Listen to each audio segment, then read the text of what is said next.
Magandang araw mga ka-aerial defense, may ibabahagi na naman ako sa inyo dahil ngayong araw na ito ay may bagay tayong pag-uusapan. Militar ng China nagbanta matapos pasukin ng US combat ship ang kuta nila sa Ayungin Shoal. Pero bago tayo magpatuloy, wag mo muna kalimutan mag-like, share, and subscribe. Paki-follow at like muna ng aming page na nasa description na ang link. Inakusahan ng Chinese military ang US combat ship na iligal umanong pumasok sa may katubigan malapit sa Ayungin Shoal. Ayon sa tagapagsalita ng China Southern Theater of Operations, nilabag ng US ang soberanya ng China, gayon din ang kapayapaan at estabilidad sa rehiyon. Sinabi ng US Navy na ang USS Gabriel Giffords, isang Independence-class littoral combat ship, ay nagsasagawa ng mga regular na operasyon sa international waters sa South China Sea, na naaayon sa internasyonal na batas. Araw-araw ang US 7th Fleet ay nag-ooperate sa South China Sea, gaya ng ginagawa nila sa loob ng ilang dekada. Ito ang sabi ng US Navy sa isang pahayag.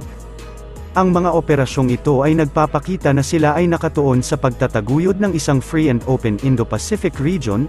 Sa nakalipas na mga buwan, ang China ay nagkaroon ng ilang run-in sa mga sasakyang pandagat ng Pilipinas, at nagprotesta tungkol sa mga barko ng US na nagpapatrolya sa mga pinagtatalunang lugar.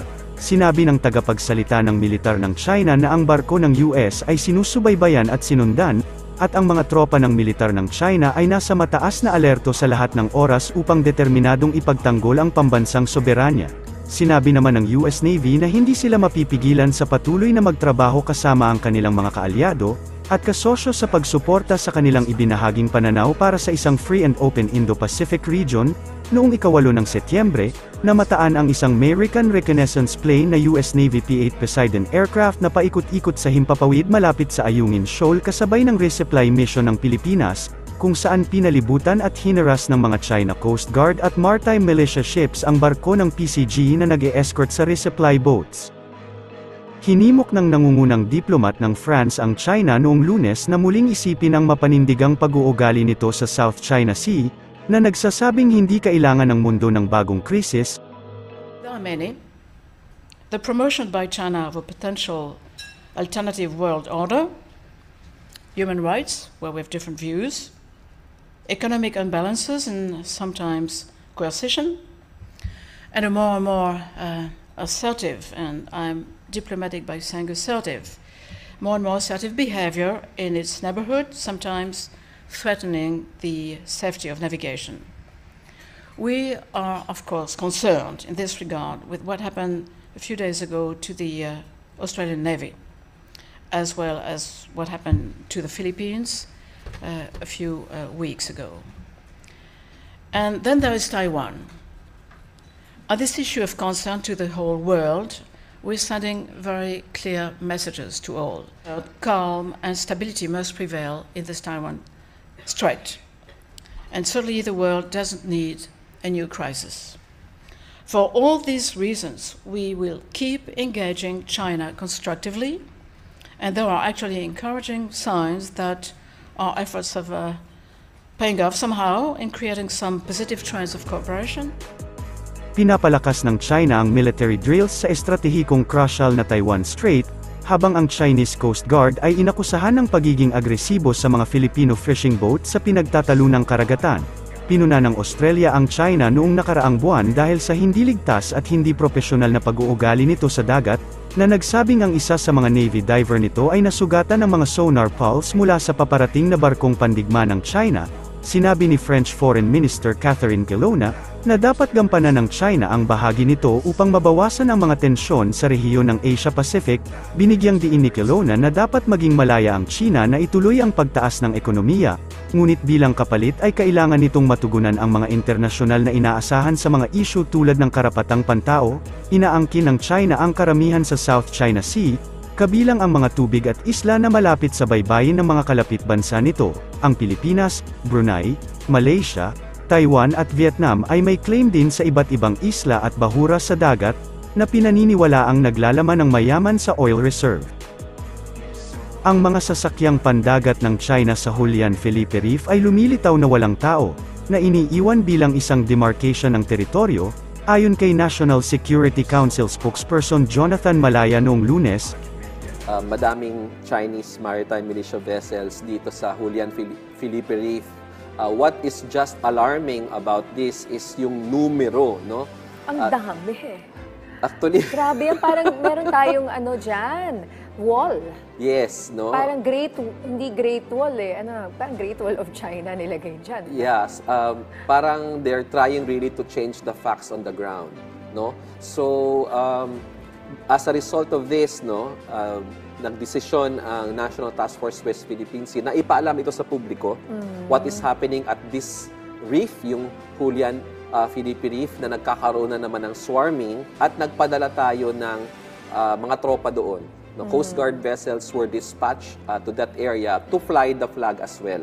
Kasi kung ang Chinese Coast Guard at ang Chinese Maritime Militia are present there, no, flying their flag, the Philippines must also be represented. At pinaigting din natin yung ating maritime domain awareness to the deployment ng ating mga tropa para ipakita naman sa China na hindi natin ito binabaliwala, na pinoprotesta natin at hindi tayo natutuwa sa ginagawang swarming sa Julian Philippine Reef. Ayun, nakita mo yun, dikit-dikit, parang runway yung itsura nila doon. Ano? Yeah.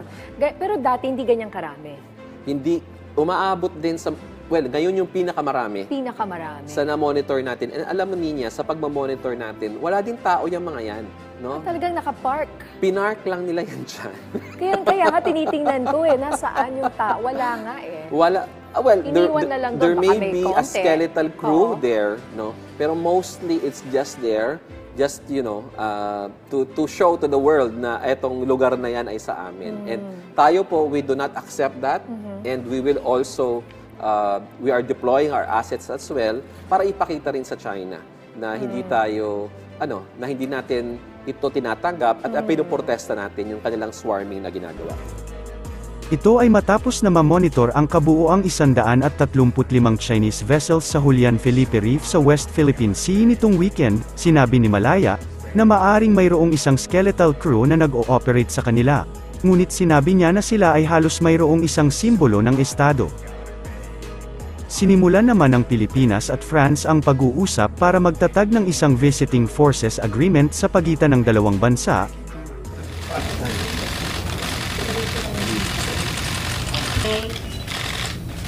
We now invite Senior Undersecretary.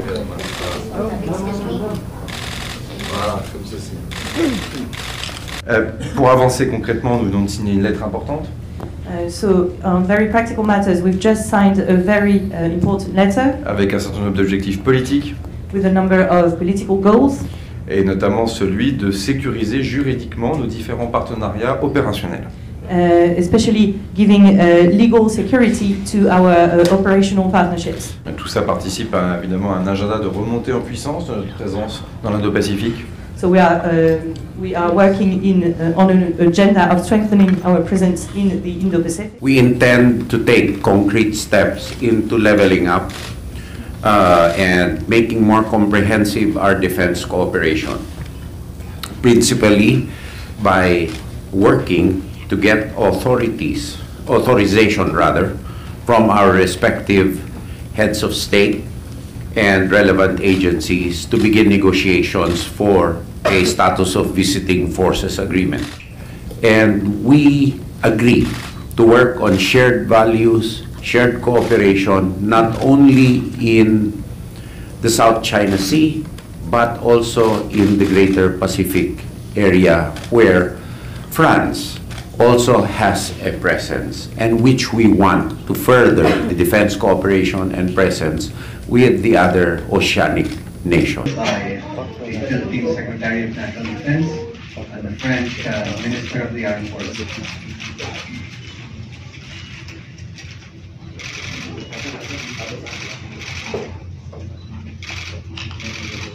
This letter of intent is a milestone in the history of Philippine and French defense relations, and this will bring the level of our defense cooperation and partnership to a new level, and it will pave the way for a more robust exchanges and cooperative endeavors between our two countries.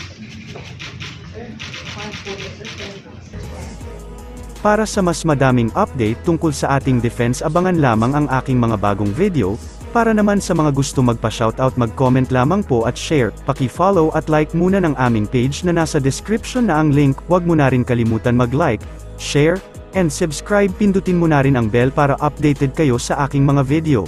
Maraming salamat po.